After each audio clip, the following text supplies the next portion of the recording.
It's deconverted, yeah.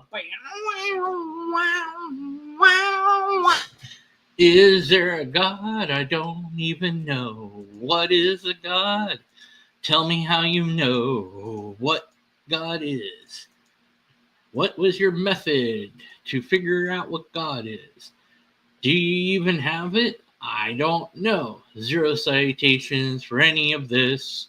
0 citations for anything. Okay, let's go to his video and see if he has anything to offer than the same old, tired, broken arguments that we've heard a million times.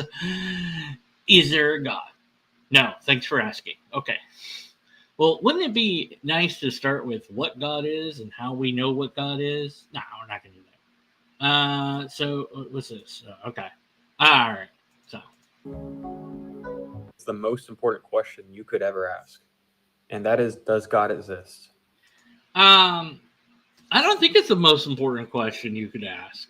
I think there's far more important questions, but I don't know how we would rank questions like that. I think that the idea that it's a very important question relies completely on the idea of what God is in the first place.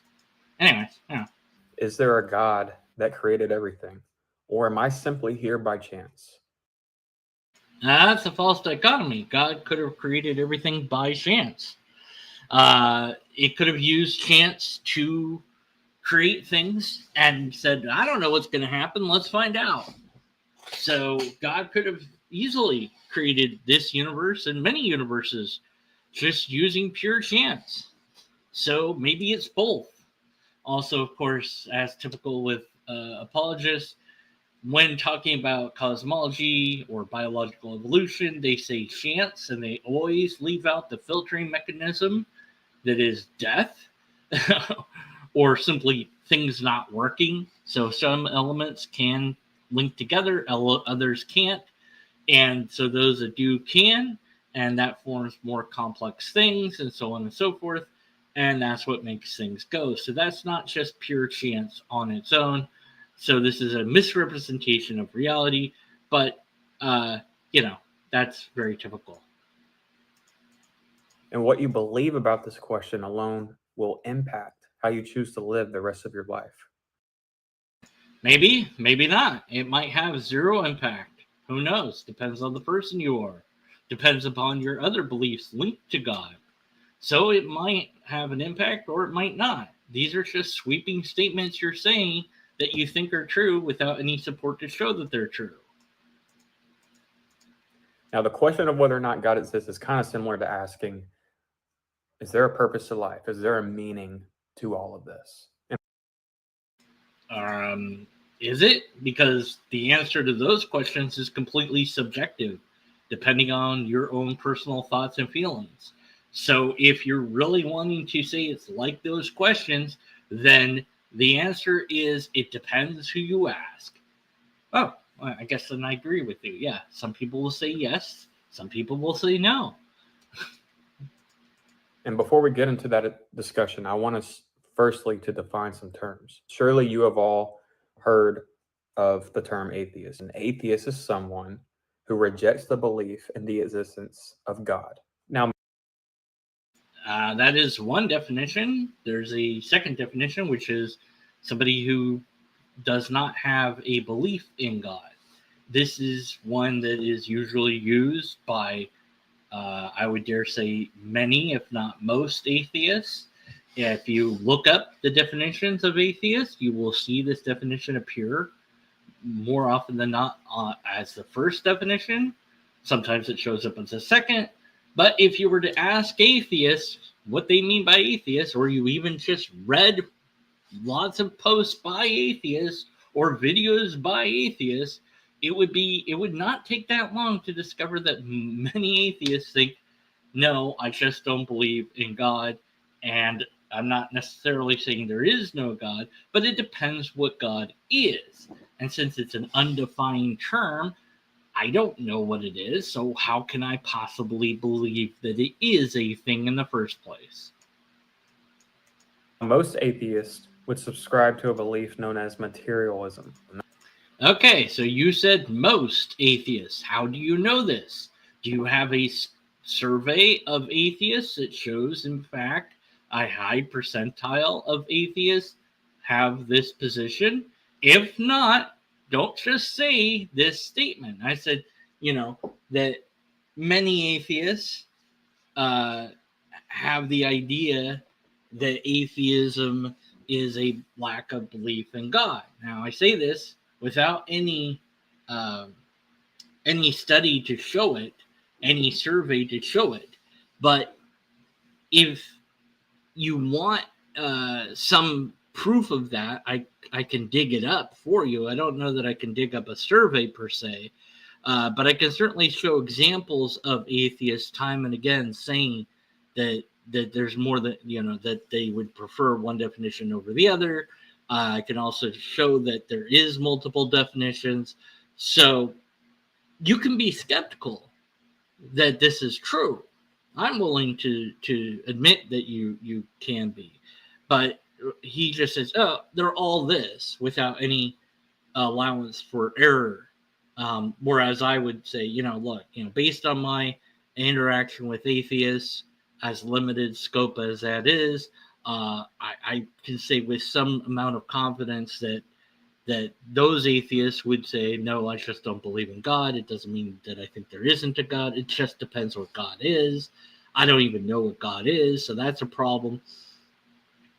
But the flat out statement that there is no X is very rare to find in my experience. That is, of course, very limited.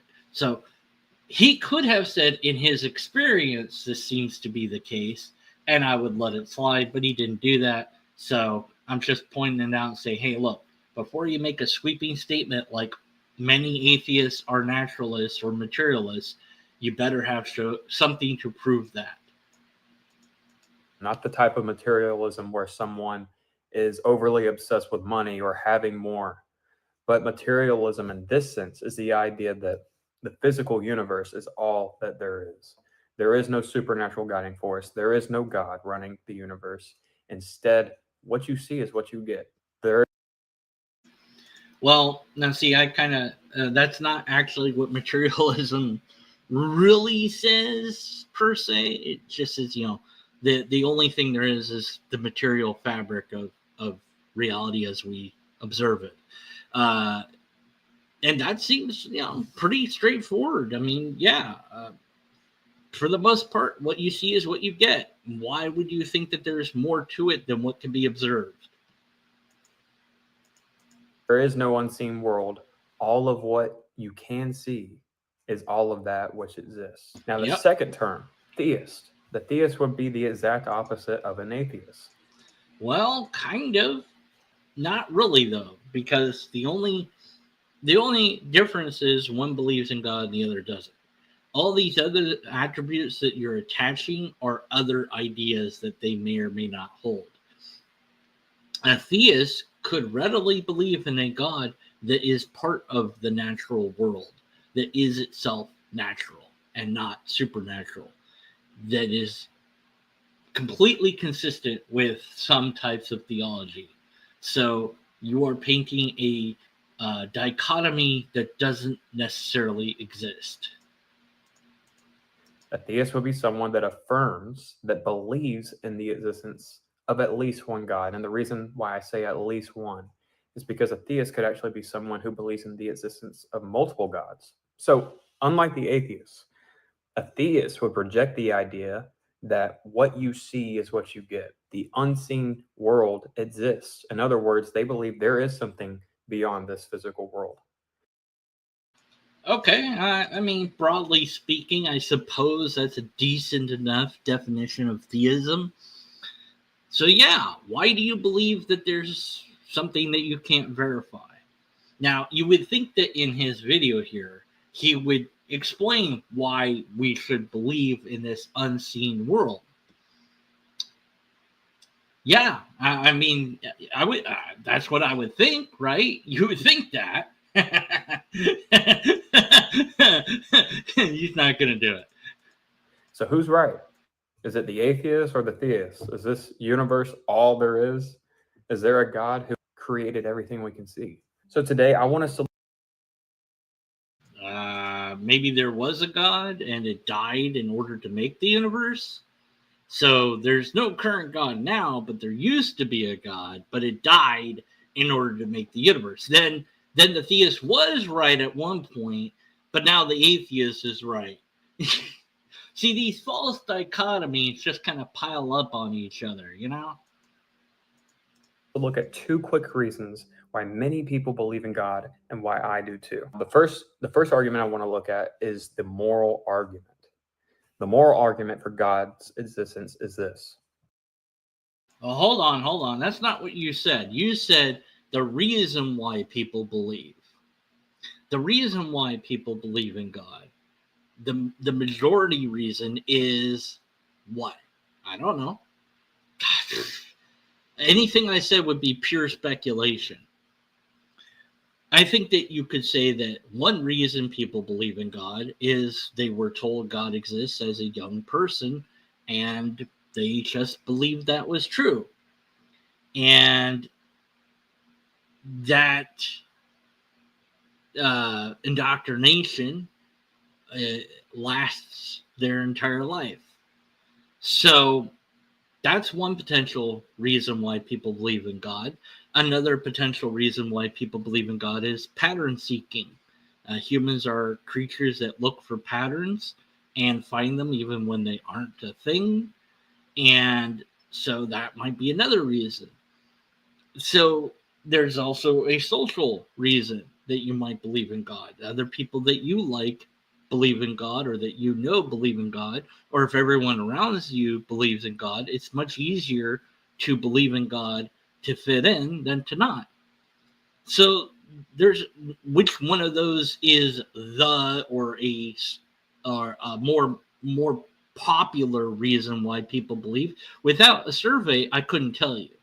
But instead of giving us any of that, you jump into arguments. Now, any given argument may or may not be why anyone believes in God, but they are separate from the typical reasons why people tend to believe in God. Usually it's, indoctrination, or they came to the belief through some personal experience, or, whatever the thing is. But an argument, I would suspect, again, just hypothetically, I would say that very few people came to God because of an argument or a couple arguments. But at any rate, so this isn't why people believe in God. These are arguments that you have heard of and read for God that you think are compelling. We'll see if they are or are not compelling. All people know the difference between what is absolutely right and what is absolutely wrong, because all people are created in God's image. Now, let me try to explain this to you by giving a hypothetical scenario. Imagine this. One night, someone sneaks into your house and they take the lives of your family, sadly. The next morning, the criminal's caught, and the day finally comes, the day that you've been waiting for, when he stands before the judge and he has to give an account for what he did.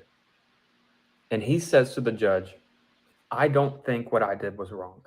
You can't tell me that what I did was actually wrong. That's just your opinion. What will the judge do? He's going to look at the criminal like he's out of his mind, and he's going to say, what you have done is truly wrong. It is absolutely wrong. This is not a matter of opinion. This is a matter of fact. You are going to prison. All right, now let's take your little metaphor and expand it. Same scenario. Person comes and kills your entire family, gets on trial, and the judge says, now, I'm going to sentence you to death. But if you want, instead of you going to prison and even being killed for your crime, here's my son here. If you accept it, my son will take your place. He'll go to jail for you and die in your place. Now, do you think the family would be okay? The person whose family died would be okay with this judgment? Of course, the criminal's going to take it. Of course, he's going to like, yeah, man, sacrifice that guy in my place. Let him go to jail and die. Whatever. Yeah, sounds good to me. But it's not going to be very fair to anyone else, is it?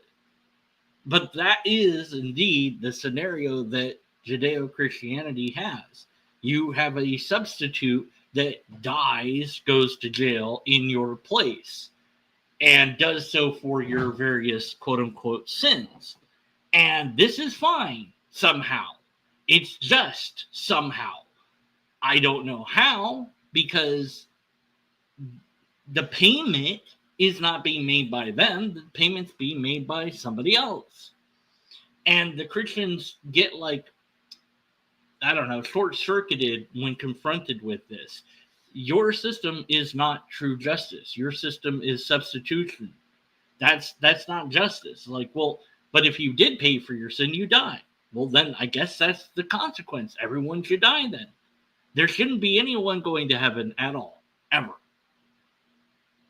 If you want actual justice. If everything you do is a sin, or many things that you do is a sin. I mean, you can think things that are sins.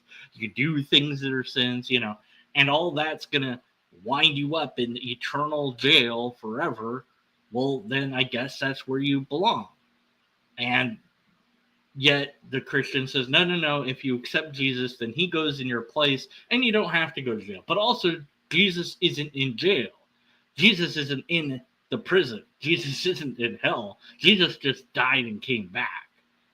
I don't know why that pays for anything at all, because who cares? I mean, that's easy. It's God, right? God could do that. It's simple.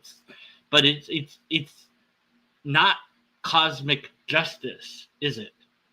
So in your system, to stay consistent with your system, the morality you're lying out only fits in human morality if we leave the story alone and we don't extend the story out to fit your theology, where the judge would say, look, you can have my son substitute in, and they will, and that somehow is punishment for the criminal and is somehow okay for the person whose family was killed.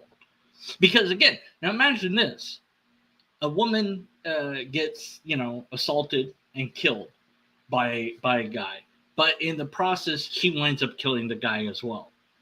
But they both believed in Jesus, so they both go to heaven. And so now you've got the gal there with the guy that assaulted her, and somehow they're all fine with that. How does that make sense? Now, what would you think of the judge if he said, you can go free, I'm letting you off the hook? You would think that's ridiculous. Rightly so. In an atheistic worldview, however, there would be nothing wrong with the judge letting the man who killed your family to go free. And let me explain why. Ultimately, in the atheistic worldview, we are here by chance. So morality is not really black and white. It's up to you to create what is right and what is wrong. And why is this the case? Well, because the atheist believes in the physical world alone. Again, what you see is what you get. This universe is an accident. There is no God behind the order that we see. You and I, we're alive today by chance. There is no God that created us. We are the result of an explosion. Well, yeah, you're leaving a lot out, but yeah. But this is just appeal to consequence followed by more appeal to consequence. We're just X, Y, and Z. Yes, we are. What's your point? There's nothing special about us. We are just the result of chemical reactions. So why does it matter what one set of chemicals does to another set of chemicals? Now, okay. So, why does it matter? Well, it matters if those chemicals can produce feelings that create unease in that creature. So if the thing can feel hurt, is a very unpleasant feeling to feel, then that is something that other creatures may or may not recognize and may or may not care about. But your question basically does boil down to,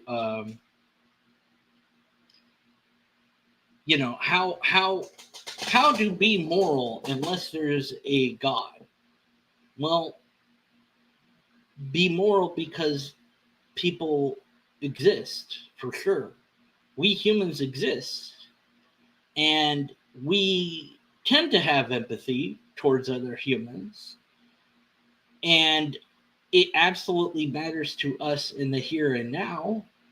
So that's all that we need. We don't need to think that there is another life after this for that to keep on mattering. But even without that answer supplied to you, my answers to that question are not relevant in terms of your burden of proof to prove that there is a God. Saying that, oh, well, things wouldn't really matter if there's not a cosmic justice. Okay, so what? Maybe things don't really matter, objectively speaking.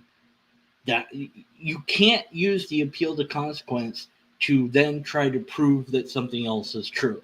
But of course, that's all you've got here. Let me give you an example. Let's say I take a rock, I pick it up and I throw it against a tree. I'm really mad at the rock. I start beating the rock up. Is there anything wrong with that? No, because no, rocks can't feel. However, damaging the tree might be another issue. the rock is just a physical thing. There's nothing special about the rock. Well, it's the same with us in the atheistic worldview. All right, two things. There is no atheist worldview, so that's wrong. And secondly, yes, a human causing harm, unnecessary harm to other humans and or other living creatures can be seen as wrong purely through logic. And I guess I have to hawk my own book again, Logic and Morals. It's on Amazon. It's only $8. I made an argument in there that is valid and sound, and I defend it in the book, that shows you can make a case for ethics that guides morals using pure logic alone, using common attributes that humans have to make the case that we absolutely must behave in a way that is beneficial to each other without needing to introduce a invisible agent that will judge us, but only if we do things in a way that it wants, but also won't judge us if we do other things because there's a scapegoat that will take our place. So actually there isn't any justice in the end, But you're asking, why be moral if we are just X? Well, we are just X. Why be moral? Well, if you don't know the answer to that question, that's a tough patootie on you, but that doesn't prove your side correct. It doesn't show that you're right about your ideas. It's nothing more than I don't know the answer to this question, therefore I'm right about my answer. No, this is an appeal to personal ignorance on your part. Guy in green, for Christ, whatever your name is here. Are the random result of atoms, molecules, and chemical reactions acting with one another. We came from an explosion. There's nothing about us that is different from a rock in the sense that we are here by accident. There is plenty of differences between us and a rock, but maybe you and a rock, maybe not as many differences. Maybe your brain is mostly rock or something, and that's what's the cause of your incoherent ideas. So I don't know. I'm just coming up with stuff off the top of my head here to try to explain this. But yeah, there's a lot of difference between us and a rock. Not by design. Okay, what does design have to do with making anything more special? God, supposedly, your God, designed that rock too. Okay, so the rock and me are the same because God designed both of us. So in your system, why shouldn't I treat that rock as well as I treat other humans? Are humans more special than rocks? Are humans more special than any other creature made or any other object made by God? Should I eat things at all? Should I consume food? Because food is living. It's either plants or animals. Can't get away from that. Can't survive on just minerals. But even eating just minerals, well, those are rocks, and well, God made rocks too. And we're the same thing because we came from the same creator. So why are we more special if we're all made by the same creator? See, it's the same problem, just you have it as well, which, by the way, is a 2Q quay. But at any rate, the point I'm making is the only reason you think there is a difference is because your book says that humans are made specially by God and for special reasons. But that's subjective. It could be that the actual God made everything and thinks the same as of a rock as it does of me, for all I know. How would you know the difference? And that goes back to my first original question. How do you know what God is, and what method did you use to determine what God is? Which he Maybe more won't. Whoa. dense than a rock, but it still doesn't change the fact that we are here by accident. There are no absolute right or wrongs. There is no God that sets the rules. It's up to the people to decide what they believe is right and what they believe is wrong. And at the end of the day, since life is meaningless, when you die, you die. That's it. And you can do whatever you want. You can get away with it. You will not be held responsible with anything wrong that you do. However, the theist would argue, the one who believes in God would argue, there are absolute rights and wrongs. And depending on what theist you ask, those absolute rights and wrongs differ from theist to theist. But it doesn't matter if you're using the Judeo-Christian system. The absolute rights and wrongs do not matter in the end. What matters is that you had the right sort of beliefs, that you believe that Jesus died for your sins, etc., and you did the right ceremony, you got baptized, or you got baptized in a certain way, you said the right things, you believed the right things, and then you get in. And if you don't believe the right things, you don't get in. It is not based upon performance, it is based purely on your beliefs, not upon your actions. There is an objective standard. And that is because God is the standard of what is right and wrong. No, if there's a God, it's right and wrong are subjective to it. It decides what's right and what's wrong. Now, some people say, well, no, God is good, the essence of whatever good is. So whatever it produces as right and wrong is really for real right and wrong, which just then means those things are right or wrong without God. Or are they good because God says they're good, or are they good on their own? There's somebody else, some philosopher came up with this argument. I don't remember his name, but I'm just saying. But just because you think that God said it, that doesn't make it absolutely right or absolutely wrong. And God is fine with killing people in the Bible. You know, look at Lot's wife. She became salt. Why? She looked backwards. Oh no, she looked back at her home. And that was enough to turn her into salt. Which, okay, I'm not sure that, why that, but also, did that hurt? Or was it an instant death? Did she go to hell then? I don't know, but what, And he created us in his image. God sets the rules. And after we die, we will all be judged for what we have done. We will be held accountable. So when God created you, he created you with a conscience. And the word conscience means with knowledge. So that means every time you did something in your life that was wrong or right. You did it with knowledge, knowing that it was right or wrong. Not necessarily. There's a thing called sociopath, which doesn't recognize this. They can mimic other people, but they don't have this intuition. And there's some people that aren't sociopaths, psychopaths, whatever the term is, that have different ideas of what right and wrong are. So how do you account for that?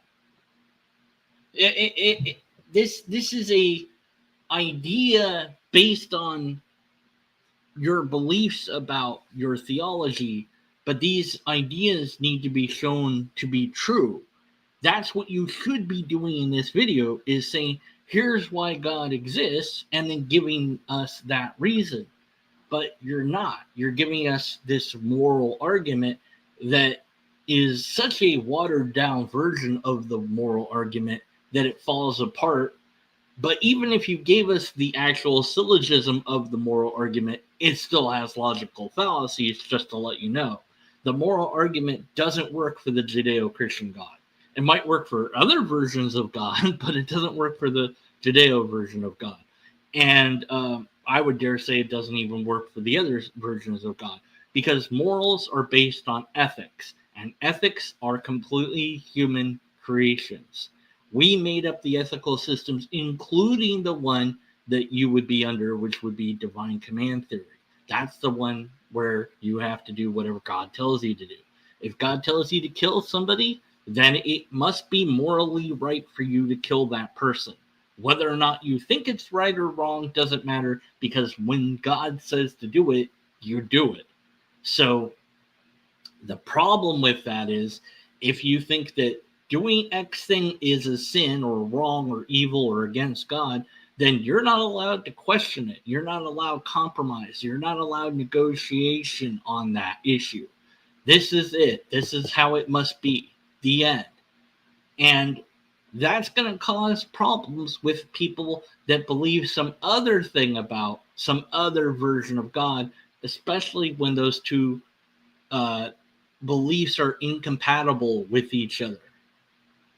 So the rugged system of objective morality actually makes you incapable of being moral towards certain people under certain conditions, which makes then the morals not be objective anymore, because your treatment of those people changes based on what they believe, making your whole moral system subjective anyways.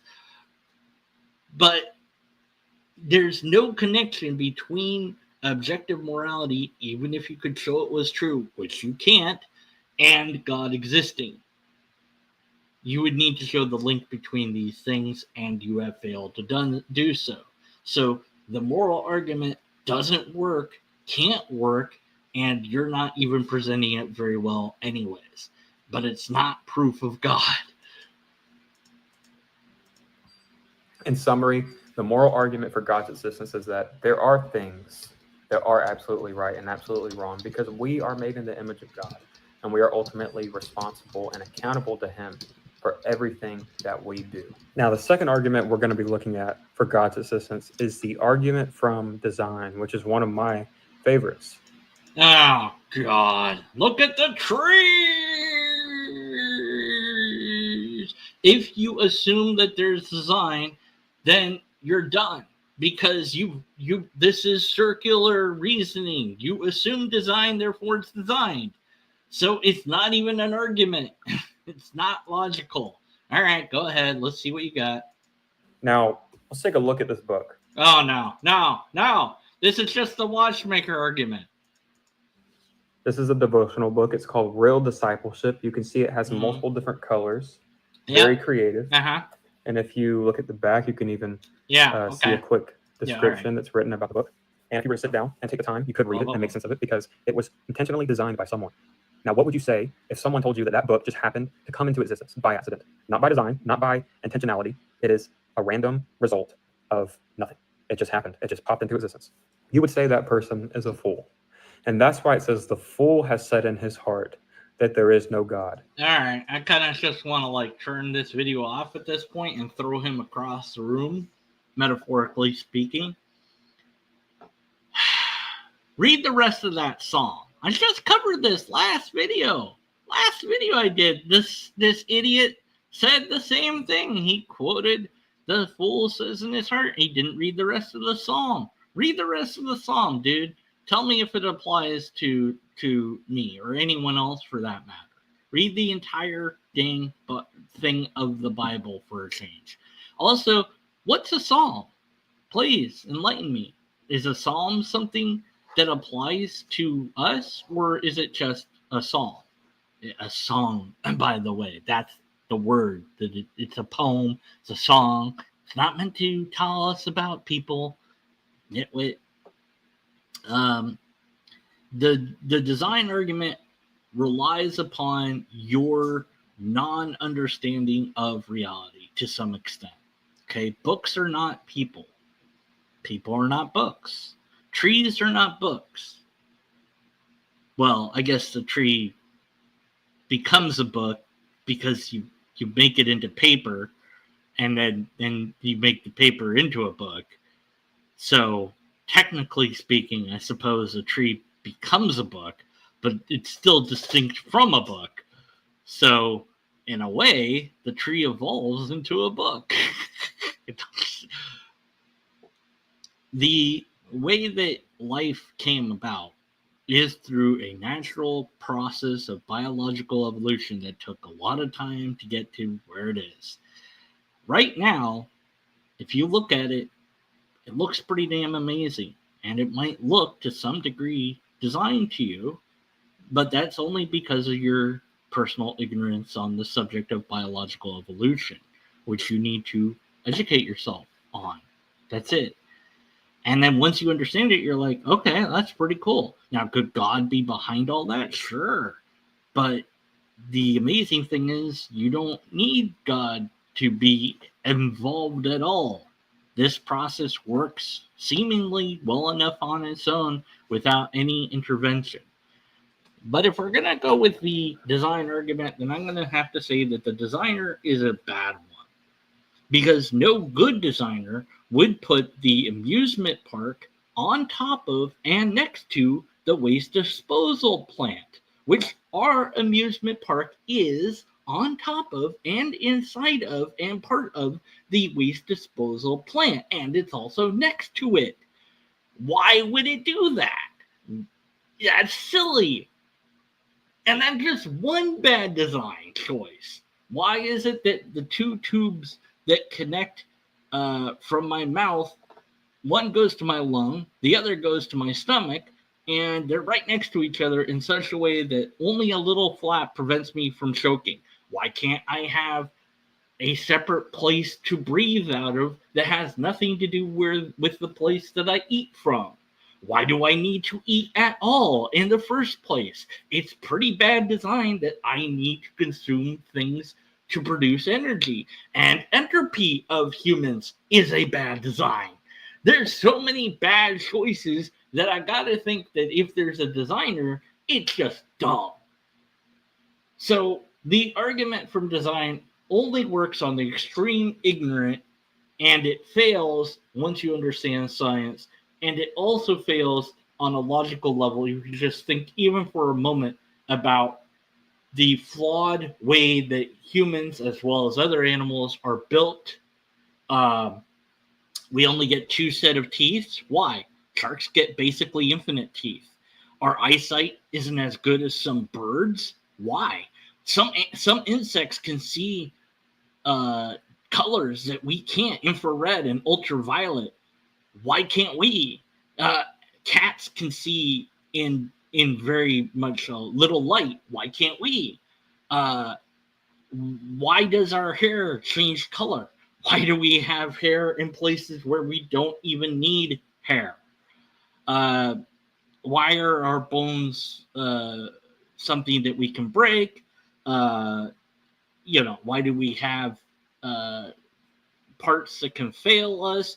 Why is it that my heart is not compatible with somebody else's heart necessarily. If their heart fails, and by the way, why does a heart fail in the first place? But why can't it be like if we were just machines built by a designer, right? That you could swap out one battery with the other. You can't do that with humans. You can't just swap body parts willy-nilly. You have to match their blood type. Their body has to not reject you. And once their body does reject your organ, if it does, that organ is useless now. So imagine if you put a 9-volt battery into a toy that's supposed to take a 9-volt battery, but it only takes Energizer batteries. It doesn't take Duracell batteries. And by doing it, you've hurt the toy and you've destroyed the battery, so it's no longer useful ever again. You would think that's a pretty bad designer of that toy. They've made that toy really limited in its scope. And also, by the way, the toy eventually breaks down into rubbish if you don't keep it powered. And even if you do keep it powered, it will still eventually break down into utter rubbish. But then it comes back to life, but not as a toy that you recognize, but as a completely different thing that is no longer made out of stuff that somehow keeps existing forever and no longer needs to eat, so now is freed of all the flaws that you built into it originally, begging the question of why you didn't build it that way in the first place. Why put it through this physical world where it's going to rot and decay and then die to go to this other world where it's not going to rot and decay? What's the point of any of that? It doesn't make any sense. But just because it doesn't make it sense doesn't make it untrue. But you've given us no reason to think that anything that you've said is true. No evidence, no empirical evidence, no test offer, and nothing but invalid arguments. In fact, your arguments don't even have syllogisms, so they're not even really arguments. So to recap, straw man on atheism. Straw man on atheist worldview. There is no such thing as an atheist worldview. Complete straw man on, many atheists or materialists. Nope. You don't know that. I don't know that. Then instead of giving us reasons why people believe in God, you gave us two arguments. One is the moral argument, which fails on every conceivable level that an argument could fail, because it doesn't prove God whatsoever. It doesn't prove a particular version of God. It just says, how morals are objective, therefore God, because if morals aren't objective, then bad stuff. It's an appeal to consequence. There's no association causation link between God and objective morals given here, especially in the version you gave. Then you gave the worst argument of all time for things appearing design. Appearance of design doesn't mean that there is design.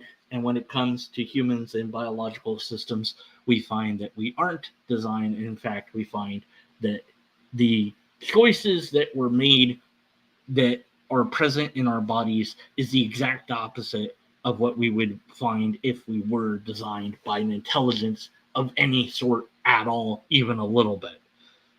So for all of those reasons and more, you didn't prove God. You didn't even get close to proving God. Your arguments are so bad that we have to be skeptical of your conclusions. All right. That's it. That's all for today. We didn't have empirical evidence, repeatable tests, or valid and sound arguments, so we have to be skeptical of the conclusion. And guy in green shirt is just wrong about everything. But I did ask him questions, and I asked him, how do you know what God is, and what methods did you use to get to that conclusion? And I said, you got a lot of things wrong about atheists and cite nothing to back your ideas, or you're willing to correct your errors in a video. Now, I don't think he'll watch this video that is going on right now, but if he does, then he can post a comment saying, lobster, I watched it. And maybe he'll even respond to some of the things I said, or he'll email me and we can do a talk and I can explain to him, where he's going wrong with, everything. All right, now, Is there reasons to believe in God? Absolutely. But can you prove God? No, you cannot.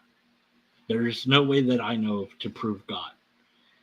You can prove that God is a concept in your brain, but you can't do more than that. You can demonstrate that God is a useful concept, but you can't show that it is anything other than that, as far as I know. Now, if you want to do that, that's great, but you're going to have to learn informal logic, because that's going to enable you to make a coherent argument. You're going to need to know some science to be able to utilize that as well. And it would be very interesting if somebody could do that. But of course, the first question you're going to have to resolve is, how do you know that God is X? What method are you going to utilize to discover what God actually is in the first place? And if you don't have the answer for that question, then perhaps, just maybe, God is a concept for sure, and it might be a very important one, but maybe that's all it is. And if you have faith in God, well, okay, cool. But just say that, and don't go making videos that say there is proof of God when you have no proof. You have bad arguments. Until next time, be skeptical, and after next time, well, stay skeptical. Goodbye. Also, leave a comment on this video once it's a video. For the love of humanity, everybody, listen to me. Look, chat, I know you're here. I see you chatting. This is not hard to do, okay? Look, I know it sounds like I'm begging you guys, okay? Just wait a few seconds and refresh this page and then post a comment on the video. This gets me more attention so that people pay attention to me. You gotta help me out here, people. I'm not joking. Plus, you get lobster points. Lobster points. Okay, I'm done now.